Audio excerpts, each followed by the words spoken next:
And that's actually new for dance, though. So, like, dance kind of, in the last 5 years, switched from just tryouts to, like, full-on recruitment methods. It's very new. Yes. Really? Mm-hmm. Okay, so dance has gone from tryouts, like you had to go and try out, and now it's recruitment in the last 5 years. Interesting. Yeah, it's crazy. That whole process is a whole other battle. It's crazy. that might have to be a whole other thing. Good morning. My name is Nick Smallridge, and this is BHS Tiger Voices. I'm very excited today to be sitting here with Kennedy Ragar. Yes. Welcome, Kennedy. Thank you.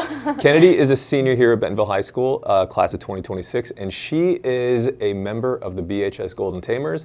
And you have been on the Golden Tamer since you were a freshman, correct? Yes. And correct me if I'm wrong, but you were the first freshman to make it to the varsity Golden Tamers, is that correct? Yes, I was. Excellent. And she has been a 3-year state champion, and you've been to nationals twice? Yep. And you're going to nationals. When will we go into nationals? The first weekend of February. First weekend of February. Okay, so coming up. Very soon, Oh my gosh, first weekend, that's like 2 weeks? Oh yeah, we're full on nationals mode right now, so. Exciting. It's crazy. Exciting. Well, I'm excited to get to sit here and chat with her and hear about her story, about how she has become who she is and what is coming next. So Kennedy, just to kind of start us off, you are a dancer. Yes. How did you get involved in dance?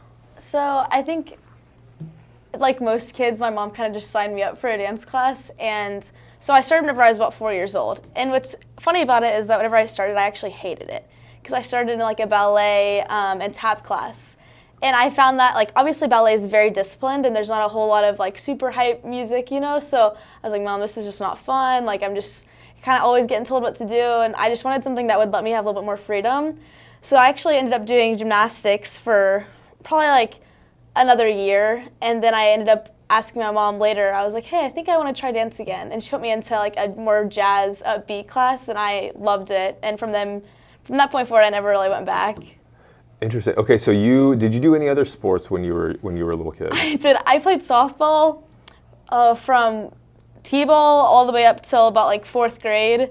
And then whenever my team started like moving up to more competitive levels, it was just too much. Like, it was such a hard balance because I was also left-handed. I was really small. All my teammates were older than me. And so, like, the odds are not in my favor, so it didn't work out. Really? Yeah. But you must have been pretty good at that also, though. I would say I was pretty good. I definitely wasn't, like, a D1 athlete type of level, but I was definitely held my own for sure. Okay. And so then I'm guessing, and I think we've talked about this in the past, but you basically had to make a decision. Mm-hmm. Yes, for sure. And dance won out. What about dance was more, how did that resonate more with you? I think I just already had been enjoying that more. And I think softball was more of a thing I did just for fun. And I think once you get to a certain level in dance, it's very hard to participate in another sport just because the hours are insane. And so I think, not that I didn't like softball anymore, just the fact that I physically wasn't able to balance the two, I just ended up having to choose one. And I think that was also partially my parents encouraged me to as well, because they knew if I wanted to like really get into dance and like really dedicate myself to it, like, and get to the level that I am now at least, I needed to cut something out, and that was what softball was. So.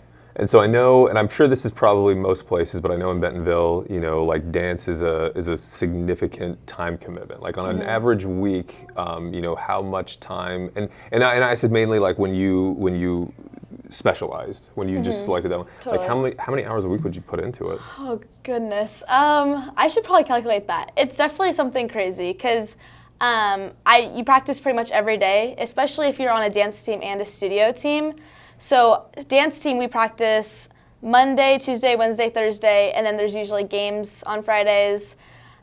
And then studio, at least personally, that can change depending on who you are, but I practice Monday and Wednesdays and Sundays, actually. And those hours like are super long. So like Mondays, I'll be there from probably like 3:30 to 8. Wednesdays, I'm there from 1:15 till about 7:45. So those are super long hours, but they have you there fewer days. But dance team, it's very much like 2 hours every day. Sometimes we'll have strength training in the morning for 45 minutes at 5:45 a.m., which we had this morning, actually. Oh, my goodness. Yes, it's crazy. And then we'll also have games on top of that, and those just kind of depend on other sports and what season you're in. That must be challenging not only for you but for like family, sibling. Oh yeah. You have to have a village for sure to get you through it. If I didn't have like my family to support me, I definitely would not be where I'm at. So. Wow. And so okay, so how old were you when you then made the choice and you did dance only? I think I was in 5th grade, so I don't know how old you'd be, but it was around that time. Okay, so 5th grade. Okay. Yeah. So then you were going through that process, and I know with it, I don't think there's not middle school dances there. There's not. No, not for dance team. So then you got to 7th grade. I'm assuming you joined dance in 7th grade, and then BHS Golden Tamers. And you were the first freshman to make the BHS Golden Tamers. Oh yeah. You've had 4 years of that dialed in process. How is coming into the Golden Tamers as a freshman? How did that add to your experience? I think specifically being the first one was very difficult. And my team actually, whenever I first joined, like I had previous teammates on the studio side that had already been on Golden Tamers, so I didn't know people on the team. But actually, whenever I was going into that, I wasn't necessarily wanted just because they thought that there was a lack of maturity. Not necessarily because of me specifically, just the fact that you're so young and it's never happened before.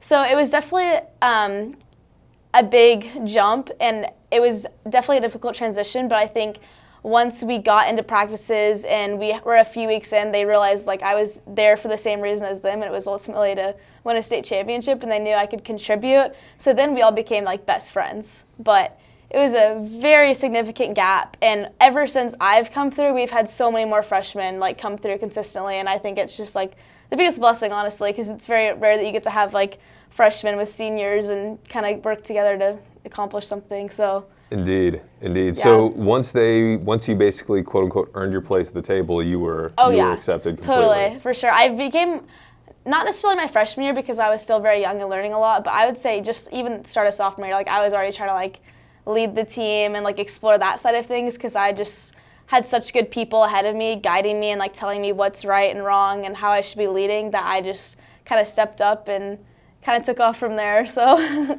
And then you, as a freshman and a sophomore, won state, went to nationals. What did you gain from those experiences?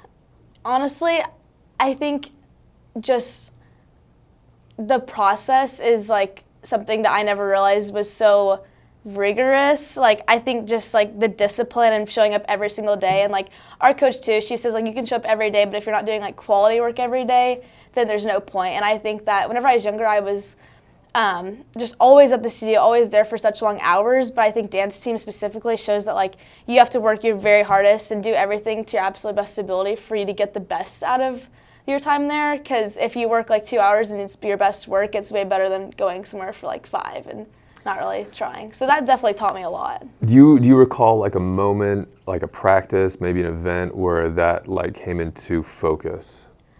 I wouldn't say one specific event. I think just over time that kind of built up. So, okay. Yeah. So it wasn't like, oh, this just like epiphany. It was just like the practice, the repetition, the culture, the immersion. Yeah, I mean, whenever you join GT, you're definitely fully embracing it immediately. And I think in terms of like GT Golden Tamers. Yes, okay, sorry, Golden Tamers. We just refer to ourselves as that. But I think that I would say I definitely realized that more of sophomore year, because freshman year, it's very new. You're just trying to figure things out. You definitely feel like the baby on the team. And so I think sophomore year, I was really the year that I was able to be like, okay, the same principles that I had freshman year, I'm now able to like kind of process better because it's not so new, and I'm able to really think about it in a different way. Interesting. So you have your principles, your values. You come into junior year. What happened? Tell us about that. Junior year, so one thing about junior year was very interesting was that I made the team my freshman year. And the thing about me making my freshman year was that there was actually no sophomores on the team whenever I made it my freshman year. Really? Yes. So okay. My junior year, the seniors that were on our team had actually been on the team fewer years than I had. So that definitely was not the easiest, just because like we both, like the seniors, we always say like they're our captains. We don't have just like one captain on our team. The seniors are them. So that was a hard transition because like I have to listen to the people that are known to be the leaders on the team, but I also knew what I brought to the table. So it was definitely hard to not necessarily get along. We were all very close friends, but just to establish like who should be demanding the room, who should be getting the attention and telling everyone what to do and kind of like guiding the team, just because that's just like a difficult situation, but. Indeed. Yeah. Indeed. And so you felt like that was an impact on how things went? I would definitely say so. Okay. I think it is, but I think also just like, I think personality is a lot, and there's a lot of factors that went against us the year that we lost, so I'm not necessarily surprised that we did, just because like with all the circumstances that we were in, it would have been just honestly crazy if we did win, because like we had people injured, we had people step off the team. It was just a lot of like crazy like last minute adjustments that we were constantly having to be made. So yes, like leadership, that 100% was a factor, but there was just like so many things that went into it also. Which kind of goes to show, based off your freshman, sophomore year, I mean, to be elite, there's a lot that goes into it. 100%. So you got runner-up that year? Yes, we did. Okay. But it wasn't like it was unsuccessful, but based on the standards you have set as a freshman and sophomore, 100%, that was 100%, yeah. Okay. And also like my sophomore year, like, and my freshman year, those years we had such strong seniors. They were all so talented, so like just such good at leading the team. And so not that we were like coasting, but we just like, we had the process, we knew what we were doing. It was easy in the way that we just like had everything figured out and everything worked out how it was supposed to. And I think my junior year, it just was complete opposite. So it was just like so much harder to make things happen.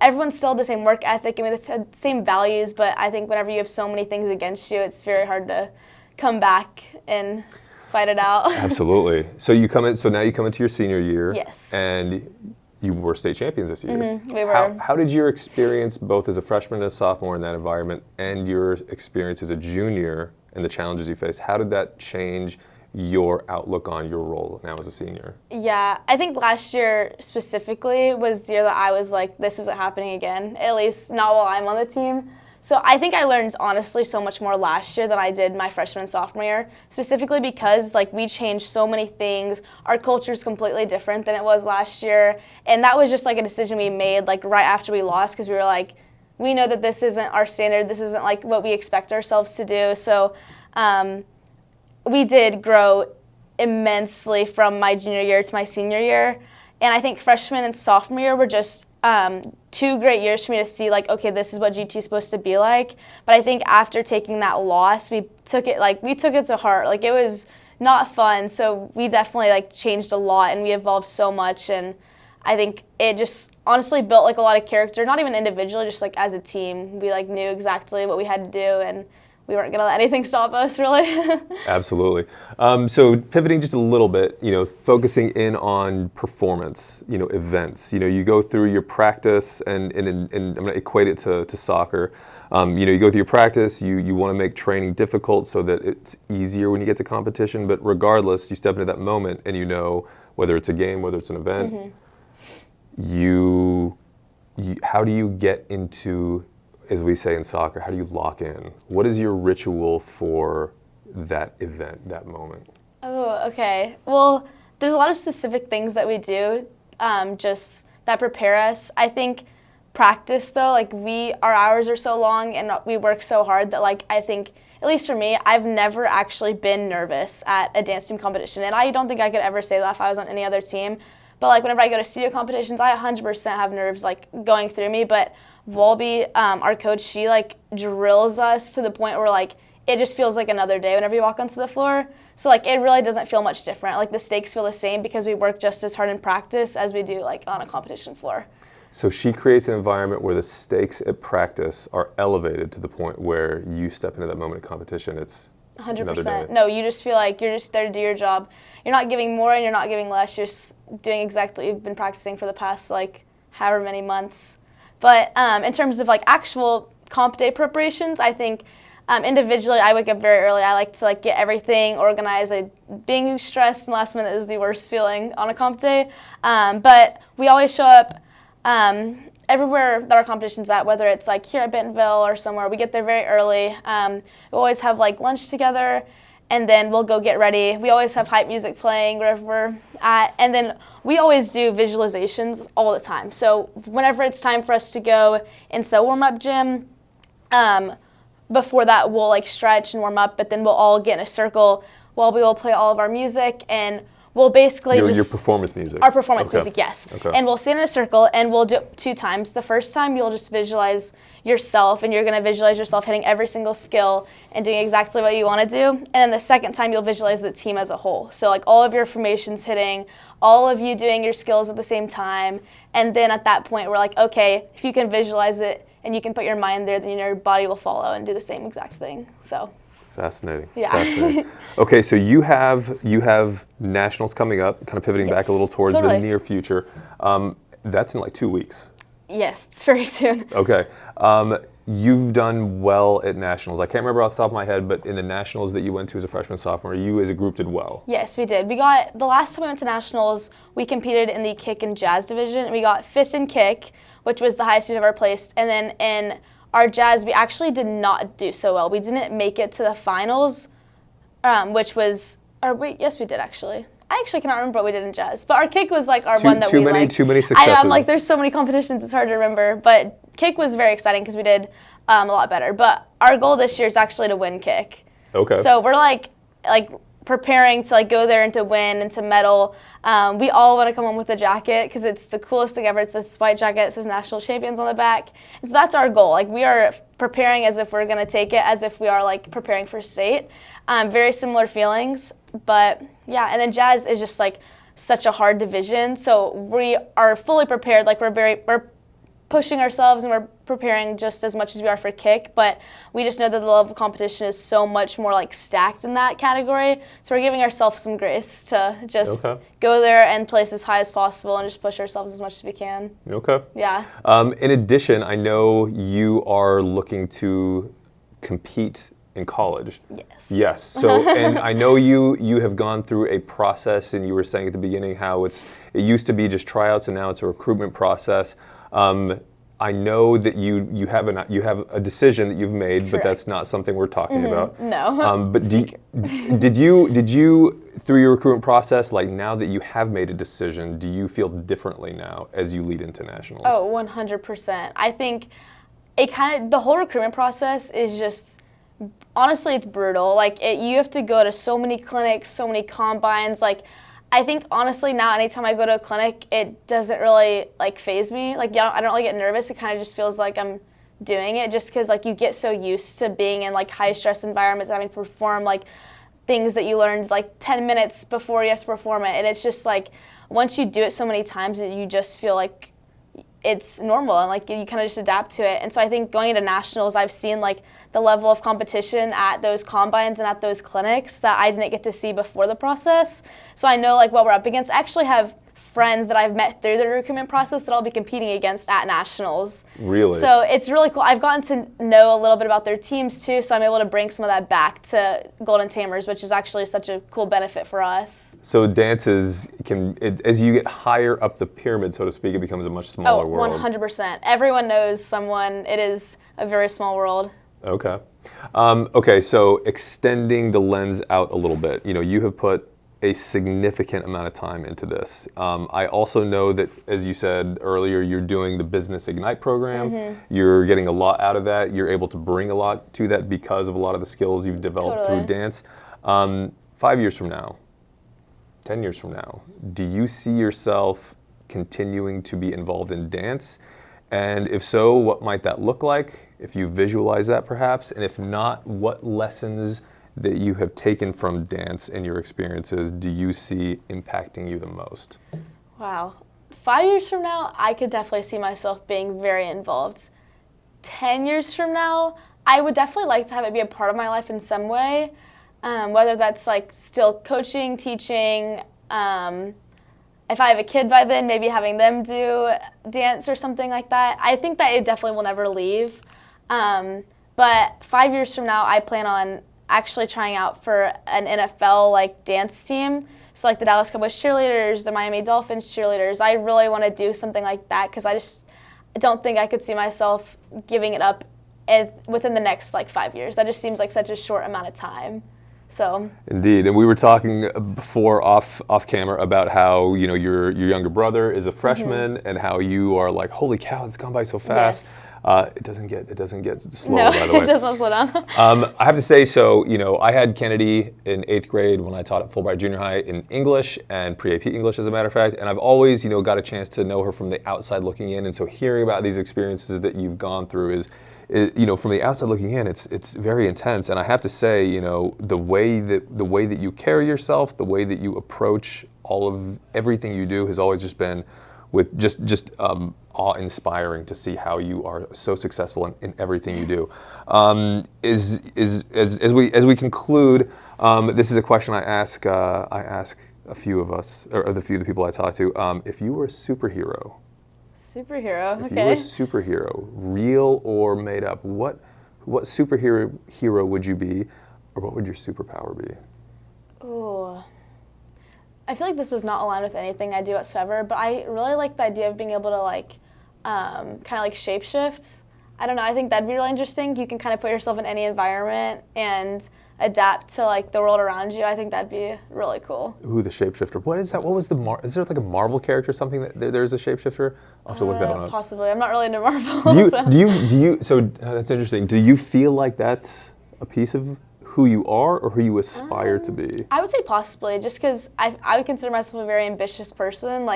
There's really nothing that I wouldn't try at least once. And I'm always just very willing to do anything. And I think it'd be cool to be able to see myself in different formats and get to adapt to different cultures or different, if I'm shape-shifting to an animal, different environments, or I don't know, the different lives of other creatures would be kind of cool to see. So that's awesome. Well, Kennedy, thank you so much for taking the time today. I know you're very busy. I appreciate the time. And this has been Kennedy Ragar, BHS Tiger Voices. Thank you.